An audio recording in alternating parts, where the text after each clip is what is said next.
9891ชื่อบัญชีทุนการศึกษาพัฒนานิสิตสอบถามรายละเอียดเพิ่มเติมได้ที่054-209-454หรือ095-449-3650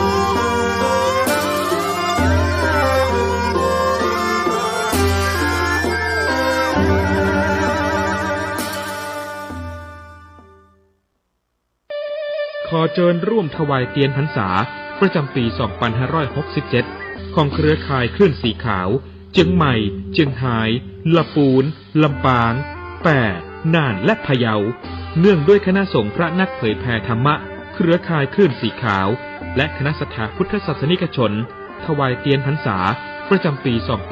2567 จะนำไปถวายวัดต่างๆจำนวน9วัดในพื้นที่ภาคอีสานในวันที่23 ถึง 25 สิงหาคม 2567 โดยจะออกเดินทางในวันที่23 สิงหาคม 2567 เวลาตี 4ในโอกาสนี้จึงขอเชิญชวนพุทธศาสนิกชนทุกท่านได้ร่วมถวายเทียนพรรษาและร่วมอนุโมทนาบุญไปด้วยกันเพื่อส่งเสริมพระพุทธศาสนาและวัฒนธรรมประเพณีอันดีงามต่อไป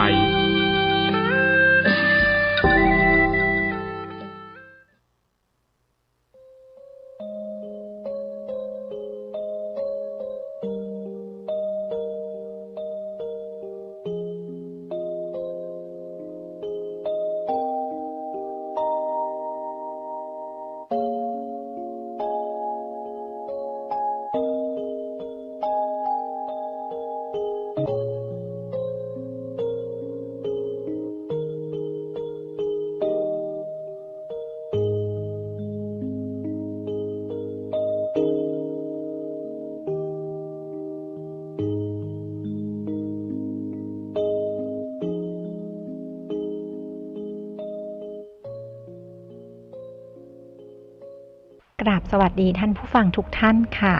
ตอนนี้ท่านกำลังรับฟังสถานีวิทยุ FM 104.5 เมกะเฮิรตซ์ คลื่นวิทยุเพื่อการศึกษาพระพุทธศาสนาและวัฒนธรรมช่วงเวลาประมาณ 14 นาฬิกาถึง 15 นาฬิกาของทุกวันพฤหัสบดีจะเป็นช่วงของรายการนาสารสัตว์กับดิฉันผู้ช่วยศาสตราจารย์สัตวแพทย์หญิงดร.วีนาจูเปียซึ่งเป็นอาจารย์ประจำภาควิชาชีวศาสตร์ทางสัตวแพทย์และสัตวแพทย์สาธารณสุขคณะสัตวแพทยศาสตร์มหาวิทยาลัยเชียงใหม่รายการนี้จะเป็นการนำเอาบทความต่างๆที่น่ารู้เกี่ยวกับเรื่องของสัตว์และสัตวแพทย์ที่น่าสนใจมาอ่านให้ท่านผู้ฟังฟังนะคะหากท่านผู้ฟังท่านใดมีข้อเสนอแนะหรือข้อติชมสามารถติดต่อมาได้ตามช่องทางดังนี้นะคะโทรศัพท์ที่เบอร์ 053-948-046 ซึ่งเป็นเบอร์โทรของภาควิชาชีวศาสตร์คณะสัตวแพทยศาสตร์มหาวิทยาลัยเชียงใหม่ขอสายอาจารย์วีนาได้เลยค่ะหรือโทรมาหาดิฉันได้โดยตรงที่เบอร์โทรศัพท์ 081-386-4746 หรือถ้าไม่สะดวกจะโทรศัพท์ก็อีเมลมาได้นะคะที่อีเมล jupia@vena@yahoo.com หรือจะไลน์มาก็ได้ค่ะที่ LINE ID win_wet56 ค่ะดิฉันยินดีรับทุกข้อเสนอแนะและทุกคำติชมเพื่อที่จะได้นำไปพัฒนาปรับปรุงรายการต่อไปค่ะ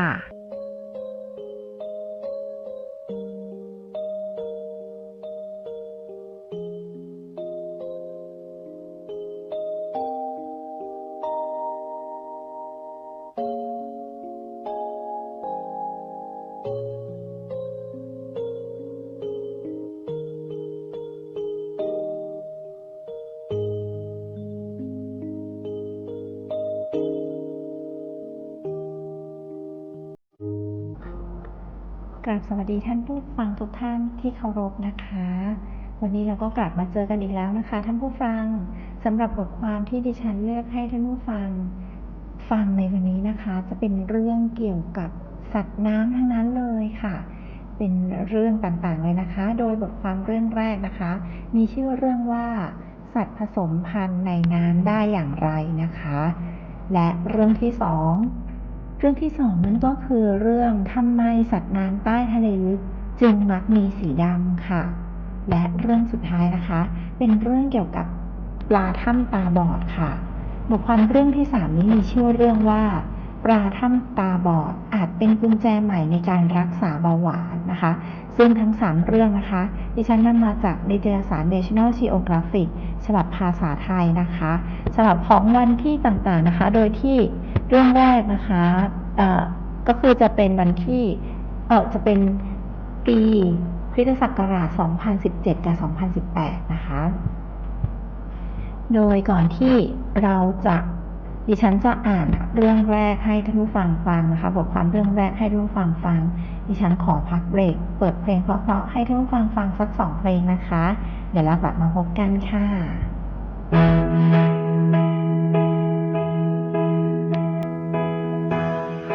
ในเวลาที่มองทั้งในจิตใจก็แสนหดหู่หนทางข้างหน้าเป็นอย่างไรยังมองไม่เห็นไม่รู้แต่เพราะเธอที่กล้าก้าวขึ้นมาและเพราะเธอทำให้ฉันมีศรัทธากลับมาอีกครั้ง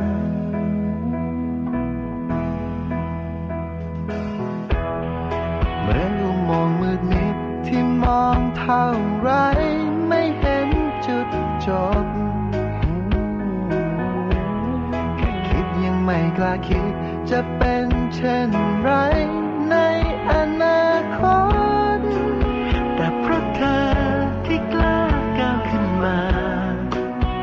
เพราะเธอทำให้ฉันเชื่อว่าและเพราะเธอทำให้ความศรัทธาฉันกลับมาอีกครั้งเธอทำให้โลกใบนี้นั้นยังมีความหวัง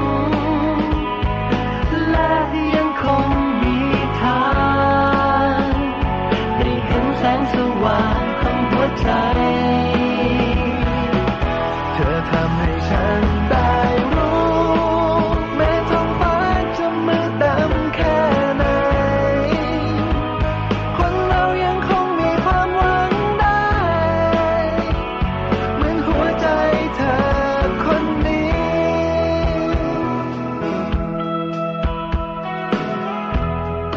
แม้ว่าอาจจะมีบางคน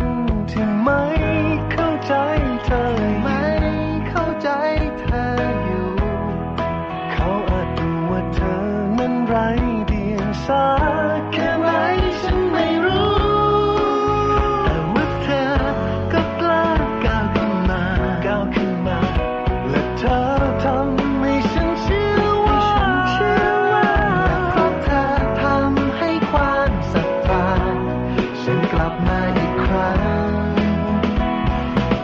เธอทำให้โลกใบนี้นั้นยังมีความหวังและยังคงมีทางได้เห็นแสงสว่างของหัวใจ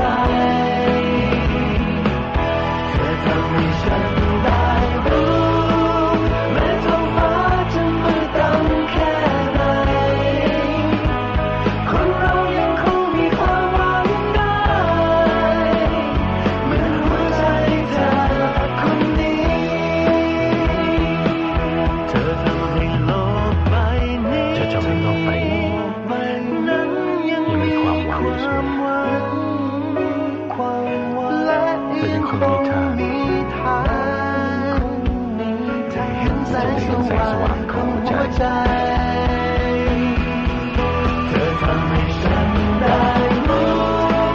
แม้ท้องฟ้าจะมืดดำแค่ไหนคนเรา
ของตัวเองอยู่ในท่าที่เหมาะสมดังนั้นการวางตำแหน่งของร่างกายและมุมองศาเป็นเรื่องที่สำคัญค่ะถ้าผสมพันธุ์ที่ใช้ท้องชนท้องอาจทำให้ตัวเมียลอยขึ้นซึ่งทำให้เป็นอุปสรรคต่อการสืบพันธุ์ทั้งคู่จึงต้องหันหน้าไปทางเดียวกันแล้วตัวผู้จะเคลื่อนไหวองคชาตไปรอบๆตัวเพศเมียแพทริเซีย เบรนนันนักชีววิทยาเชิงวิวัฒนาการจากมหาวิทยาลัยโฮยอร์กกล่าวเธอยังเป็นนักวิจัยร่วมกับออบัชด้วยนะคะตัวผู้สามารถเคลื่อนไหวองคชาตได้ค่ะเธอบอกพวกมันต้องควบคุมอย่างมีประสิทธิภาพเพื่อสอดใส่องคชาตเข้าไปในปากมดลูกอันซับซ้อนของตัวเมียซึ่งทำหน้าที่เก็บสเปิร์มของตัวผู้ไว้และเลือกว่าจะปล่อยสเปิร์มกับไปผสมกับไข่ในช่องคลอดหรือปล่อยให้สเปิร์มตายค่ะองคชาตของโลมาเป็นกล้ามเนื้อที่ประกอบด้วยเส้นใยที่มีความยืดหยุ่นหมายความว่าในเนื้อเยื่อที่ใช้แข็งตัวนั้นเต็มไปด้วยคอลลาเจนและอิลาสตินและสามารถโผล่ออกมาได้ทันทีการมีลักษณะเช่นนี้จะเป็นการช่วยให้องคชาตต้านกับแรงเฉื่อยในน้ำได้ดีนะคะและส่งผลให้การผสมพันธุ์มีประสิทธิภาพออบรัสอธิบายค่ะในการผสมพันธุ์แต่ละครั้งโลมาใช้เวลาเข้าคู่กันไม่นานเป็นผลจากการคัดเลือกโดยธรรมชาติที่ทำให้โลมาสามารถหลั่งสเปิร์มได้อย่างรวดเร็วเนื่องจากการจัดท่าผสมพันธุ์ไม่สามารถคงอยู่ได้เป็นเวลานานและโลมาจำเป็นต้องขึ้นมาหายใจบนผิวน้ำค่ะลักษณะการผสมพันธุ์กันอย่างรวดเร็วเช่นนี้ยังปรากฏในวาฬอีกด้วยนะคะในภาพนะคะ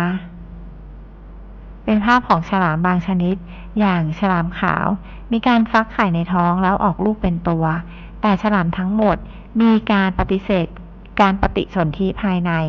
นั่นคือทั้งตัวผู้และตัวเมียตั้งแนบเนื้อกันค่ะ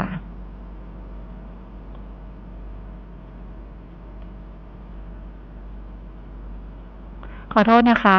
ฉลามทั้งหมดมีการปฏิสนธิภายในนะคะนั่นก็คือทั้งตัวผู้และตัวเมียจะต้องแนบเนื้อกันก็คือเอาตัวมาชนกันแล้วก็มีการหลั่งน้ำเชื้อแล้วก็ปฏิสนธิภายในร่างกายนะคะ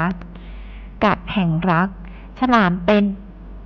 สัตว์น้ำที่มีการปฏิสนธิภายในนั่นคือตัวผู้จะมีการสอดใส่อวัยวะนำสเปิร์มข้างใดข้างหนึ่งเข้าไปในช่องคลอดสืบพันธุ์ช่องคลอดหรือช่องสืบพันธุ์นะคะของตัวเมียโดยเริ่มแรกพวกมันจะต้องยึดกันให้ติดก่อนนะคะฉลามตัวผู้จะกัดครีบของตัวเมียเอาไว้เพื่อให้มั่นใจว่าในขณะผสมพันธุ์จะไม่หลุดออกจากกันเบรนันบอกฉลามตัวเมียจะมีผิวหนังที่หนากว่าตัวผู้ทำให้มันสามารถรับมือกับฟันอันแหลมคมของตัวผู้ได้ค่ะนอกจากนี้ฉลามยังจำเป็นต้องเคลื่อนตัวตลอดเวลาเพื่อการหายใจดังนั้นในขณะเข้าคู่กันพวกมันจึงเลือกกิจกรรมในกระแสน้ำที่แรงพอที่จะไหลผ่านช่องเหงือกเพื่อป้องกันการขาดอากาศหายใจค่ะรัดครีบของคุณให้แน่น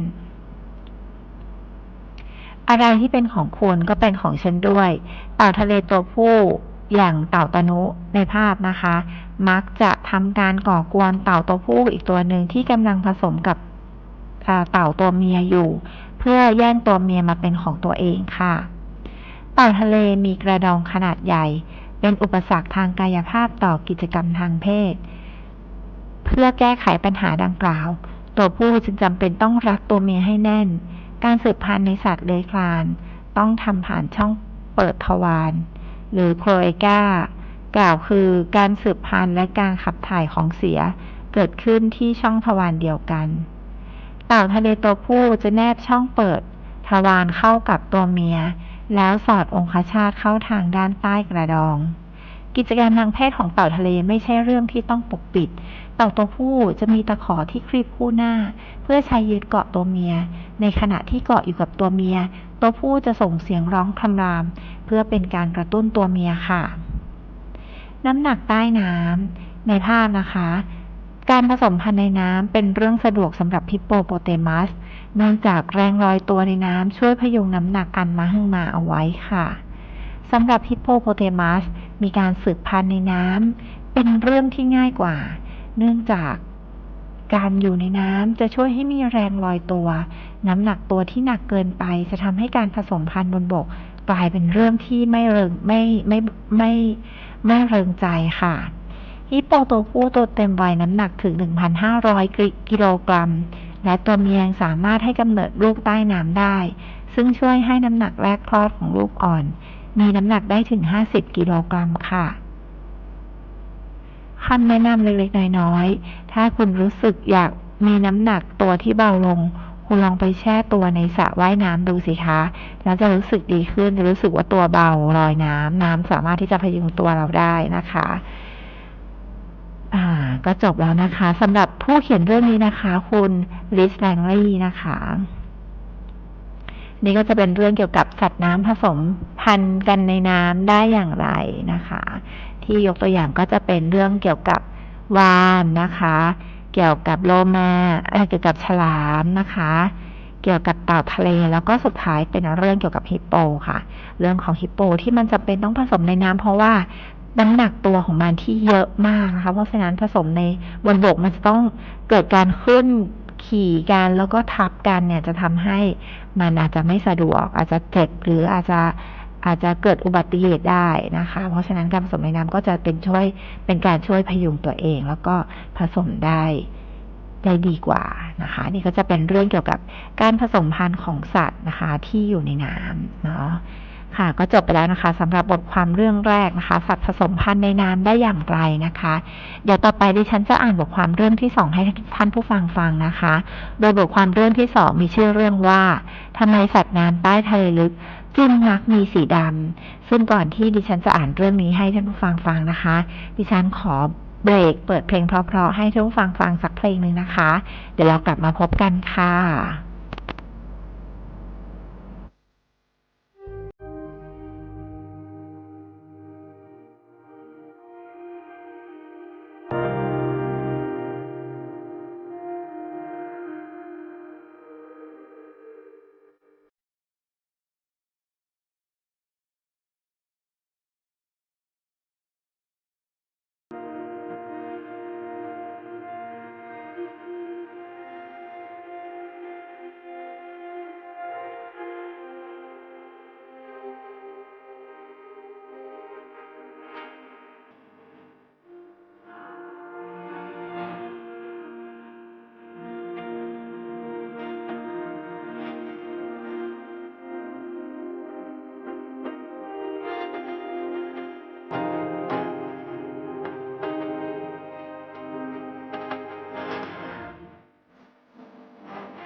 สำหรับบทความเรื่องที่2นะคะจะเป็นบทความที่มีชื่อเรื่องว่าทำไมสัตว์น้ำใต้ทะเลลึกจึงมักมีสีดำค่ะซึ่งบทความเรื่องนี้นะคะดิฉันนำมาจากนิตยสาร National Geographic ฉบับภาษาไทยของฉบับวันที่10เมษายนปีคริสตศักราช2018ค่ะท่านผู้ฟัง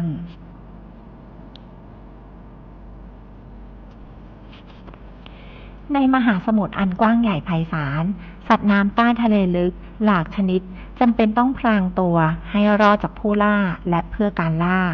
แต่สำหรับใต้ทะเลลึกที่ไม่มีสิ่งแวดล้อมรอบๆให้กลมกลืนด้วยแล้วพวกมันจะทำอย่างไรทางออกก็คือการมีสีดำปลาไวเปอร์และสัตว์อีกหลายชนิด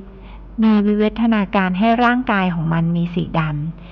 ำที่ว่านั้นดำสนิทจนมันสามารถแฝงกายซ่อนตัวอยู่ได้นะคะแม้รอบตัวจะมีแต่น้ำก็ตามค่ะ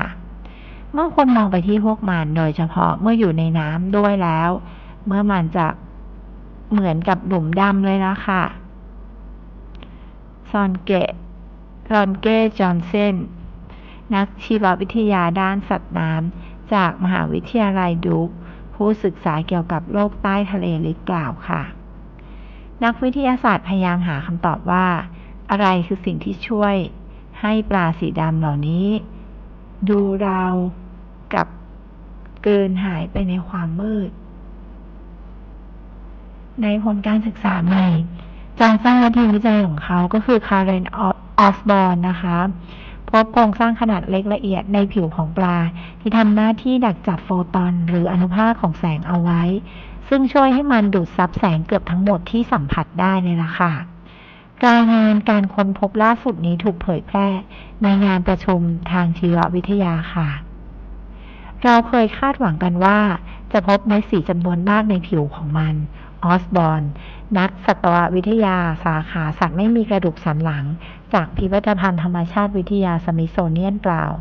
แต่สิ่งที่เราพบนั่นคือเครื่องมือพิเศษเหนือกว่าเม็ดสีที่ช่วยให้สัตว์น้ำใต้ทะเลลึกมีผิวสีดำเข้มมากที่สุดและเท่าที่จะมีได้ค่ะโลกใต้ทะเลลึกเมื่ออาหารเป็นสิ่งหายากในโลกใต้ทะเลลึกดังนั้นทุกชีวิตจึงสามารถตกเป็นอาหารได้ด้วยนะคะสัตว์น้ำใต้ทะเลลึกอย่างปลาแองเกิลวิวัฒนาการให้ตนมีไฟล่อเหยื่อในขณะที่ปลาสายพันธุ์อื่นๆมีอวัยวะผลิตแสงเป็นพิเศษที่เรียกว่าโฟโตสฟอร์ลองจินตนาการถึงโลกที่คุณฉายไฟไปแล้วไม่มีอะไรสะท้อนกลับมาดูสิคะจอห์นเซนกล่าวดังนั้นแล้ววิธีที่ดีที่สุดก็คือการเรียนแบบพื้นน้ำขนาดใหญ่ที่ไม่มีที่สิ้นสุดรวมทั้งดูดกลืนแสงเพื่อความแนบเนียนของการพรางตัวซึ่งกลยุทธ์นี้แค่ลำพังเม็ดสีเข้มนั้นไม่เพียงพอจอห์นเซนกล่าวว่ากุญแจสำคัญคือผิวหนังแบบพิเศษเท่านั้นค่ะหากปลาใต้ทะเลลึกมีผิวหนังเรียบลื่นเป็นมันแสงที่ตกกระทบจะสะท้อนเข้าไปยังดวงตาของผู้ล่าที่กำลังรอคอยอย่างหิวกระหายแต่ด้วยผิวหนังพิเศษที่มีโครงสร้างเล็กละเอียดกว่านี้เล็กละเอียดเหล่านี้สามารถช่วยกักเก็บอนุภาคของแสงเอาไว้ซึ่งในผลการทดลองล่าสุดออสบอร์นทำการทดลองกับโครงสร้างผิวหนังของปลาสีดำจำนวน7ชนิดเธอพบโครงสร้างของเม็ดสีขนาดเล็กเช่นเดียวกับที่พบในมนุษย์เรียงตัวเป็นรูปแบบที่ซับซ้อนเพื่อกักเก็บแสงไม่ให้ออกไปนะคะจากรายงานของจอห์นสันและออสบอร์นในปลาทะเลสีดำบางชนิดผิวหนังของมันสามารถดูดกลืนแสงได้ถึง 99.99% นั่นแปลว่าจะมีเพียงอนุภาคเดียวเท่านั้นที่สามารถสะท้อนออกไปได้ค่ะจากทั้งหมดพันอนุภาคที่ตกกระทบนะคะดำยิ่งกว่าดำนอกเหนือจากปลาทะเลสีดำแล้วบนโลกนี้ยังมีสัตว์ชนิดอื่นๆอีกที่มีสีดำสนิทไม่แพ้กันนกปักษาสวรรค์ออสเตรเลียได้ชื่อว่าเป็นนกที่มีสีดำเข้มที่สุด ผลของมันสามารถดูดกลืนแสงได้ถึง 99.95% นักวิทยาศาสตร์เชื่อว่าโครงสร้างอันซับซ้อนบนเส้นขนของนกปรักษาสวรรค์ตัวผู้ถูกวิวัฒนาการขึ้นเพื่อเน้นจุดอื่นๆที่เป็นสีสันอันสดใสซึ่งลวดลายของสีสันอันงดงามของนกสายพันธุ์นี้คือความได้เปรียบที่ตัวเมียจะเลือกผสมพันธุ์ด้วยค่ะลักษณะอันโดดเด่นที่สรรพสัตว์ใช้เป็นอาวุธในการเอาตัวรอดเหล่านี้บรรดานักวิทยาศาสตร์กำลังสนใจที่จะศึกษาเพื่อพัฒนาวัสดุสังเคราะห์เช่นกล้องโทรทัศน์หรือแผงโซลาร์เซลล์ที่มีจำนวนเข้มกว่าเดิมไม่แน่ว่าผิวหนังของปลาจากใต้ทะเลลึกเหล่านี้อาจเป็นแรงบันดาลใจให้กับนวัตกรรมใหม่ๆในอนาคตได้นะคะผู้เขียนเรื่องคือคุณอลิซาเบธแอนบอร์นนะคะ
เวลาดำเนินมาช่วงท้ายของรายการแล้วนะคะท่านผู้ฟัง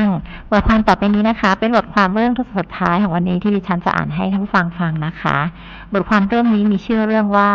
ปลาถ้ำตาบอดอาจเป็นกุญแจสำคัญใหม่ในการรักษาโรคเบาหวานนะคะซึ่งดิฉันนำมาจากนิตยสาร National Geographic ฉบับภาษาไทยของฉบับเดือนมีนาคมวันที่26ปีคริสตศักราช2018ค่ะท่านผู้ฟังในการเรียนรู้เพื่อหาวิธีรับมือกับโรคเบาหวานโรคที่ส่งผลกระทบต่อผู้คนมากถึง30ล้านคนแค่ในสหรัฐอเมริกาเพียงประเทศเดียวบางทีปลาถ้ำตาบอดที่อาศัยอยู่ในประเทศเม็กซิโกอาจเป็นสิ่งมีชีวิตแรกที่ปรับตัวขึ้นมาเพื่อรับมือกับน้ำตาลโดยเฉพาะค่ะขณะนี้บรรดาทีมนักวิจัยจากมหาวิทยาลัยฮาร์วาร์ดกำลังศึกษาปลาที่มีไขมันน้อยเหล่านี้เพื่อหาคำตอบว่าพวกมันรับมือกับภาวะน้ำตาลในเลือดสูงที่ส่งผลกระทบต่อชีวิตของผู้คนจำนวนมากได้อย่างไรซึ่งผลการวิจัยล่าสุดถูกเผยแพร่ลงในวารสาร Nature ค่ะเราเองก็ไม่รู้แน่ชัดว่าการศึกษาปลาเหล่านี้จะช่วยผู้ป่วยเบาหวานได้จริงไหมแต่วิวัฒนาการคัดสรรยีนที่ปรับตัวได้มานานหลายล้านปีซึ่งผมคิดว่ามันเป็นเครื่องมืออันชาญฉลาดที่เราน่าจะได้ใช้ประโยชน์อะไรบ้างจากการศึกษามันค่ะนิโคล โรเนอร์หนึ่งในผู้ร่วมวิจัยกล่าวระหว่างงานแถลงข่าวด้วยเครื่องมือการ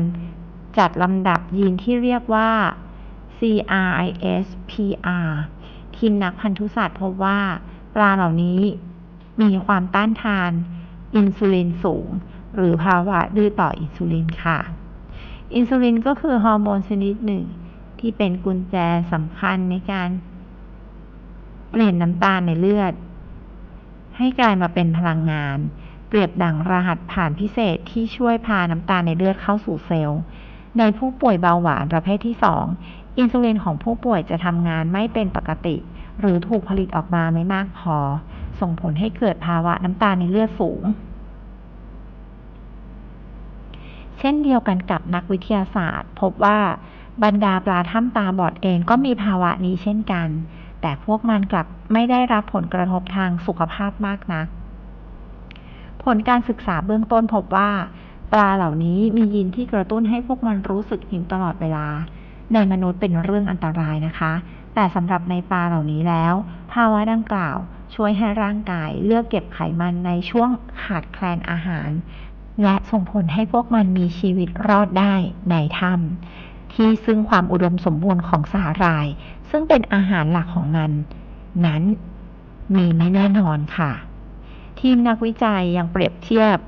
ยีนของปลาถ้ำตาบอดกับปลาสายพันธุ์ใกล้เคียงที่อาศัยอยู่ในแม่น้ำและไม่มีความต้านทานอินซูลินเช่นปลาถ้ำพวกเขาพบว่าทั้งสองสายพันธุ์มีอายุยืนยาวพอๆกันจากนั้นนักวิจัยได้ลองสร้างลูกผสมของทั้งสองสายพันธุ์ขึ้นมาลูกผสมของพวกมันเป็นปลาอ้วนพีที่มีระดับน้ำตาลในเลือดสูงพวกมันถูกฉีดยีนกลายพันธุ์ที่มีความต้านทานต่ออินซูลินเข้าไปในร่างกายจากนั้นนักวิทยาศาสตร์พบว่าปลาลูกผสมเหล่านี้อ้วนขึ้นไปอีกแต่พัฒนาความต้านทานอินซูลินขึ้นได้ในที่สุดค่ะในมนุษย์เมื่อผู้ป่วยมีระดับน้ำตาลในเลือดสูงจะส่งผลกระทบต่อหลอดเลือดและความเสี่ยงในการเป็นโรคความดันและหัวใจตามมาปลาถ้ำเองก็มีน้ำตาลในเลือดสูงแต่พวกมันมีสุขภาพที่ดีมันทำได้อย่างไรมิสตี้รีเดลผู้ร่วมวิจัยตั้งคำถามซึ่งในการหาคำตอบและทำความเข้าใจเกี่ยวกับการจัดการกับร่างกายที่มีน้ำตาลในเลือดสูงของปลาถ้ำตาบอดเหล่านี้นักวิทยาศาสตร์คาดหวังว่าจะสามารถพัฒนากลยุทธ์ในการจัดการกับโรคเบาหวานได้ในอนาคตแน่นอนว่าสงครามการต่อสู้กับน้ำตาลนี้ยังคงอีกยาวไกลค่ะผู้เขียนเรื่องนะคะก็คือคุณซาร่า กิบเบนนะคะเรื่องโรคเบาหวานกับปลาตาบอดก็คือยังเป็น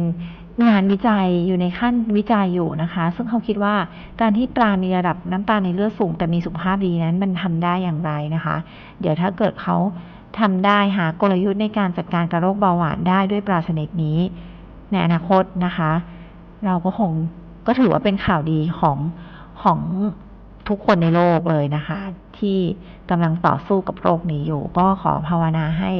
งานวิจัยสำเร็จโดยเร็วเลยนะคะ แล้วก็จะได้นำไปใช้ประโยชน์กับมวลมนุษยชาตินะคะค่ะนี่ก็จะเป็นเรื่องสุดท้ายที่ดิฉันอ่านให้ท่านผู้ฟังฟังนะคะนั่นคือเรื่องเกี่ยวกับปลาถ้ำตาบอดนะคะท่านผู้ฟังถ้าท่านผู้ฟังอยากจะเห็นลักษณะปลาเป็นยังไงนะคะปลาถ้ำตาบอดมันเป็นไงโอ้น่าสงสารมากเลยค่ะท่านผู้ฟังสามารถที่จะเข้ามาดูได้นะคะใน ngthai.com แล้วก็ไปดูที่หมวด Wildlife แล้วก็หาเสิร์ชคำว่าปลาถ้ำตาบอดหรือว่าเสิร์ชหาบทความของวันที่16เดือนมีนาคมปีคริสตศักราช2018ได้เลยนะคะท่านผู้ฟังเนาะนี่ก็จะเป็นบทความทั้ง3เรื่องนะคะที่ฉันเลือกนำมาอ่านให้ท่านผู้ฟังฟังหวังว่าจะเป็นประโยชน์กับท่านผู้ฟังนะคะท่านผู้ฟังก็อ่านเพลินๆแล้วก็เป็นความรู้รอบตัวอีก3เรื่องนะคะสำหรับในวันนี้ดิฉันก็ขอลาท่านผู้ฟังแต่เพียงเท่านี้นะคะ3บทความในวันนี้เรื่องเกี่ยวกับสัตว์น้ำทั้งนั้นเลยถ้าท่านผู้ฟังอยากจะให้ดิฉันอ่านเรื่องไหน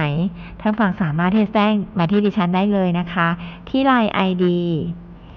win_vet56 นะคะหรือ win_vet 56นั่นเองนะคะ ID line นี้นะคะท่านผู้ฟังสามารถที่จะแอดเฟรนแล้วก็ส่งข้อเสนอแนะข้อคิดเห็นติชมบทความที่ดิฉันอ่านสิ่งที่ดิฉันอ่านให้ท่านผู้ฟังได้เลยนะคะดิฉันเปิดรับทุกข้อเสนอแนะนะคะแล้วก็ยินดีที่จะนำมาใช้ในการปรับปรุงการอ่านบทความในครั้งต่อๆไปค่ะขอบพระคุณท่านผู้ฟังทุกท่านนะคะที่ติดตามกันมาตั้งแต่ช่วงต้นของรายการพบกันใหม่ในสัปดาห์หน้าขอบพระคุณและสวัสดีค่ะ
สนาฝากเสียงลอยมาบอกบรรดาญาติโย